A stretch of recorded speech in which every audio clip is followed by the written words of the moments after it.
যে রায় হয়েছে, আমি একজন সচেতন নাগরিক হিসেবে এই যে রায়টা ঘোষণা হলো, আমি না, আমরা সবাই, আমরা যারা আছি, প্রথমেই বলবো আমরা যারা মানুষ, সবাই মানুষ কিনা আমি বলবো না, আমরা যারা মানুষ, যারা চাই এই 24-এর গণ অভ্যুত্থানের যে সঠিক বিচারটা হোক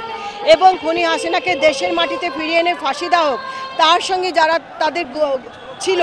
সঙ্গপাতি, সবই তো পলাতক, বড় বড় যারা মাঠকর্মী ছিল তারা হয়তো তাদের বাড়িঘর ছেড়ে বিভিন্ন জায়গায় ছড়িয়ে ছিটে আছে, কিন্তু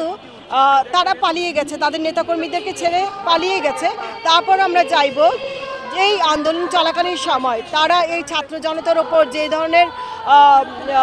রক্তের বন্যার মতো বইয়ে দিয়েছিল এবং সেটার যে পরবর্তী সময় সে পালাতে বাধ্য হয়েছে, গতকালকে তার রায় দেওয়া হয়েছে ঠিক, কিন্তু এই রায়টার জন্য আমরা এখনও অপেক্ষমান। আমরা চাই এটা যেন সঠিকভাবে, এটা যেন কোনো বিলম্ব না হয়, নির্ধারিত সময়ের মধ্যে তাকে যেন দেশের মাটিতে ফিরিয়ে এনে যেন তাকে ফাঁসিতে ঝুলানো হয় এবং সেদিন আমরা বলবো যে আমরা হয়তো সফল হয়েছি।